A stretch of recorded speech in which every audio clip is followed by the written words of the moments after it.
আমি যদি দূরে চলে যাই আমার ভয়েসটা চেঞ্জ হয়ে যাচ্ছে, আবার যদি আমি আস্তে আস্তে কাছে যাই তাহলে আমার ভয়েসটা চেঞ্জ হয়ে যাবে। আমাদের শব্দ তৈরির যন্ত্র হচ্ছে মুখ, তো এই মুখের লেভেলটা যেখানে থাকে সেই জায়গাটুকুই শুধু আমরা ফোম দেব। আপনাদের সবাইকে আসসালামু আলাইকুম। clickandtech.com-এ আমি আছি নেমান আপনাদের সাথে। আমরা আজকে দেখব একটা রুমকে মানে একটা স্টুডিওকে কিভাবে আমরা অ্যাকোস্টিক করতে পারি, মানে আমাদের কথার বা আমাদের শব্দে যে প্রতিধ্বনি তৈরি হচ্ছে সেই প্রতিধ্বনি বন্ধ করতে পারি। তো এখন যে অবস্থায় আমাদের রুমটা রয়েছে সেক্ষেত্রে আমরা যদি কোনো শব্দ করি তাহলে আপনারা নিশ্চয়ই শুনতে পাচ্ছেন একটা প্রতিধ্বনি আবার আমার ক্যামেরার মাধ্যমে আপনার কানে চলে যাচ্ছে। তো সেটাই বন্ধ করার জন্য আমরা ব্যবহার করব কিছু ফোম, যে ফোমগুলো আমরা বাজেট হিসাবে নিয়েছি, মানে আমরা খুব বেশি পয়সা খরচ করতে চাচ্ছি না, এজন্য আমরা কিছু ফোমের ব্যবহার করব যেটা সাধারণ ফোম এবং অ্যাকোস্টিক ফোম বলতে যেটা বোঝায় সেই দুইটার কম্বাইন্ড দুটো জিনিস। এছাড়া আমরা এর আগে দিয়ে দেখেছিলাম র উডের মাধ্যমে কিভাবে একটা রুমকে অ্যাকোস্টিক করতে হয়, সেই অ্যাকোস্টিক প্যানেলটাও আমরা আপনাকে একটু মনে করিয়ে দেই। তো সেটাও আমরা ব্যবহার করব এই জিনিসটা। তো আমরা এই দুটো জিনিস যে ব্যবহার করব তার আগে আমাদের যে জিনিসটা খেয়াল করতে হবে সেটা হচ্ছে যে আমাদের রুমটা আমরা আসলে কতখানি অ্যাকোস্টিক করার চেষ্টা করব, মানে কতখানি প্রয়োজন বাজেট হিসাব করে। শুধু শুধু পয়সা খরচ করার প্রয়োজন নাই, আমাদের যতটুকু প্রয়োজন ততটুকুর মধ্যেই আমরা কাজ সারব। তো আমাদের আগে যেটা ভাবতে হবে সেটা হচ্ছে আমরা একটা টেপ নেব। টেপ নিয়ে আমরা ভাববো যে আমরা একজন মানুষ যখন বসে কথা বলি তখন আমাদের মুখের লেভেলটা কোথায় থাকে, কারণ আমাদের শব্দ তৈরির যন্ত্র হচ্ছে মুখ। তো এই মুখের লেভেলটা যেখানে থাকে সেই জায়গাটুকুই শুধু আমরা ফোম দেব, তাহলে আমাদের শব্দটা ওর ভেতরে বন্ধ হয়ে যাবে। এর বাইরে যা থাকবে তাতে যে শব্দ হবে না, তৈরি হবে না তা না, তাতেও তৈরি হবে, কিন্তু তাতে আসলে বাজেটের ভেতরে কাজ করতে গেলে ওইটুখানি জায়গাতে হাত না দেয়াই আমার কাছে শ্রেয় বলে মনে হয়। তো আমরা শুরু করি। এখানে আছে 3 ফিট। এই 3 ফিট পর্যন্ত আমরা ফোম দিব না, কারণ আমি যদি কোনো চেয়ারে বসিও তাতেও আমি 3 ফিটের উপরে মানে 3 ফিটের নিচে আমার মুখটা যাবে না। তো 3 ফিট ধরলাম, আবার উপরে আমরা ধরলাম আরও 3 ফিট, 6 ফিট। এই 6 ফিট জায়গা হচ্ছে আমাদের নিচের 3 ফিট ফাঁকা থাকবে এবং এই মাঝামাঝি যে 3 ফিট জায়গা, এই 3 ফিট জায়গাতে আমরা ফোম ব্যবহার করব। তাতে আমাদের যে মূল শব্দটা সেই শব্দটা এই জায়গার ভেতরে আটকে যাবে।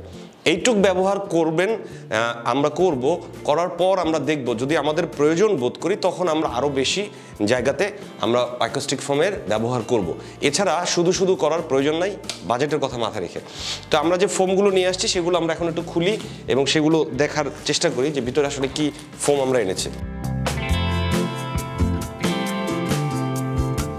আমরা যদি অনলাইন থেকে ফোম কিনি মানে অ্যাকোস্টিক ফোম, সেই ফোমের ক্ষেত্রে যে আপনার খুব ভালো কিছু আপনি পাবেন বিষয়টা তা না। অ্যাকোস্টিক ফোমের ভেতরে কিছু বিষয় আছে সেগুলো আমি আপনাদের বলে দিচ্ছি। আর আমি কিছু নর্মাল ফোম এনেছি। তো এই যে ফোম দুটো রয়েছে এগুলো নর্মাল ফোম, কিন্তু এটার বিশেষত্ব হচ্ছে এটা 2 ইঞ্চি, এক একটা ফোম 2 ইঞ্চি পুরো রয়েছে এবং এই 2 ইঞ্চি পুরো হওয়ার কারণে আপনার সাউন্ডটা ভালো অ্যাবজর্ব করবে। এর নিচে যদি আপনি নেন সেটা আসলে কোনো কাজ হবে না, শুধু পয়সা নষ্ট। সো আপনারা যখন ফোম নেবেন 2 ইঞ্চি দেখে নেবেন এবং সবচেয়ে শক্ত যেটা হার্ড সেই জিনিসটা আপনারা কিনবেন, হালকাটা কিনলে কোনো কাজ হবে না। তো এটাই আমি ফ্লোরে রাখি কারণ এটার ভেতরে আরও কিছু কাজ আছে। আমরা যেমন আগে দেখিয়েছিলাম চারদিকে কাঠ বা বোর্ড ব্যবহার করে আমরা একটা ফ্রেম তৈরি করি এবং সেটার কাপড় দিয়ে আমরা মুড়িয়ে দিই।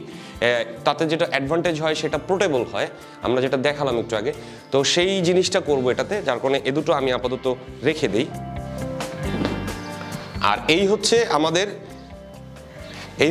Acoustic foam. তো এই অ্যাকোস্টিক ফোমের ভেতর যেটা আমি বলেছিলাম যে আপনারা যেটা দেখে নেবেন সেটা হচ্ছে যে অ্যাকোস্টিক ফোম অবশ্যই আপনারা খেয়াল করবেন যে এটার পুরুত্ব কতখানি। এটা যদি হাফ ইঞ্চি হয় তাহলে এটার কোনো কাজ হবে না, আসলে ওটা মানসিক শান্তি ছাড়া আর কিছুই না। সো আপনারা সবসময় চেষ্টা করবেন এটা 2 ইঞ্চি নিয়ে আসতে। আমার এটা 2 ইঞ্চি। সো 2 ইঞ্চি আমি এটা লোকাল মার্কেট থেকে কিনেছি, মানে ঢাকার একটি সাধারণ দোকান থেকে কিনেছি। এটা কেনার জন্য আসলে আমাদের অত বেশি অস্থির হওয়ার কোনো কারণ নেই, কারণ এটা এমনিতেও খুব বেশি যে কাজ করে বিষয়টা তা না, মূলত কাজ করে রকউড এবং ওইটা একটু এক্সপেন্সিভ। সো এটা ইউজ করলে আপনারা চেষ্টা করবেন 2 ইঞ্চি ইউজ করতে, এটা দেখতে সুন্দর, এটা ঠিক। আমাদের দেয়ালে আমরা যখন দেব তখন এটা এভাবে বসে যাবে। এভাবে আমরা যে কটা পারবো এখানে বসাবো, কারণ হচ্ছে এখানে আমাদের এডিট প্যানেলটা বসবে, এখানে আমরা এডিট করব আমাদের যে কথাটা এখানে এসে যাতে আটকে যায়। আপনারা নিশ্চয়ই খেয়াল করতে পারছেন এখানে কিছুটা কথা আটকে যাচ্ছে। আবার আমি যদি দূরে চলে যাই আমার ভয়েসটা চেঞ্জ হয়ে যাচ্ছে, আবার যদি আমি আস্তে আস্তে কাছে যাই তাহলে আমার ভয়েসটা চেঞ্জ হয়ে যাবে। এটাই মূলত অ্যাকোস্টিক ফোমের কাজ এবং এই কাজটার জন্যই আমরা অ্যাকোস্টিক ট্রিটমেন্ট করে থাকি। এবং এইটা লাগানোর জন্য আমরা অনেক জায়গায় আছে যে এখানে পুরোটা টেপ সহকারে পাওয়া যায়, মানে এটার ভেতরেই আপনার গাম দেওয়া থাকে। সেক্ষেত্রে দেয়ালের জন্য অনেক ক্ষতিকর, কারণ আমরা লাগালেই তো হবে না, এটা উঠানোর পর কি হবে সেটাও আমাদের মাথায় রাখতে হবে। তো এটা যদি আমরা দেয়ালে পুরোটা পেস্ট করে দেই, সেটা উঠিয়ে ঘষে সেই দেয়াল আবার একটা সাধারণ দেয়াল করতে অনেক ঝামেলা। সো আমরা ওই জিনিসটা করা থেকে বিরত থাকব। আমরা চেষ্টা করব আমি যে টেপ নিয়ে এসেছি 2 সাইড টেপ, ওই 2 সাইড টেপ ব্যবহার করতে।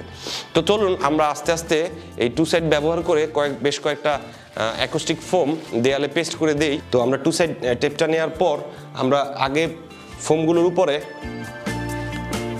2 সাইড টেপটা ভালো করে লাগিয়ে নিব। এখন যেহেতু আমার ফোমটা বড়, সেহেতু আমি এটাকে একটু বেশি করে দিব, কারণ এটার ওজনটা তো নিতে হবে।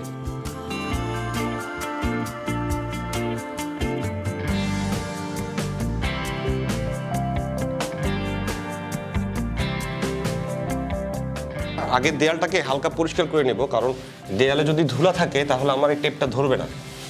সো আমরা দেয়ালটাকে হালকা পরিষ্কার করে নিলাম। নেওয়ার পর আমরা জাস্ট 3 ফিট হিসাব করে উঠব। 3 ফিট উপরে আমাদের এটা লাগাতে হবে। সো আমরা 3 ফিট উপরে যাই। এই হচ্ছে আমাদের 3 ফিট।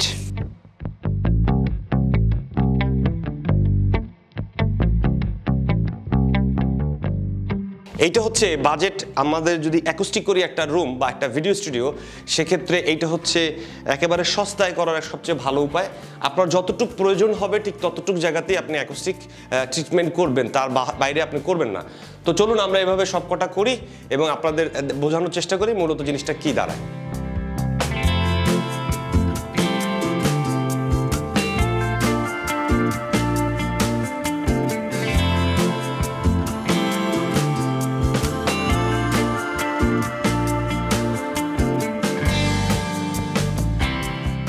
আপনারা এতক্ষণ নিশ্চয়ই দেখতে পাচ্ছেন যে আমরা কিভাবে ফোমগুলো দেয়ালে পেস্ট করছি, এবং এটাই হচ্ছে বাজেট, মানে অল্প পয়সায় আপনার প্রয়োজনটা মেটানোর সর্বোচ্চ চেষ্টা এবং সর্বোচ্চ ব্যবস্থা।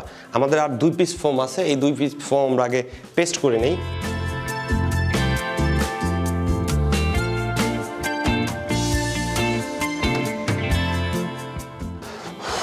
তো এই হচ্ছে আমাদের বাজেট, কম খরচে আপনার রুম কিভাবে অ্যাকোস্টিক করতে পারবেন সেই ব্যবস্থা।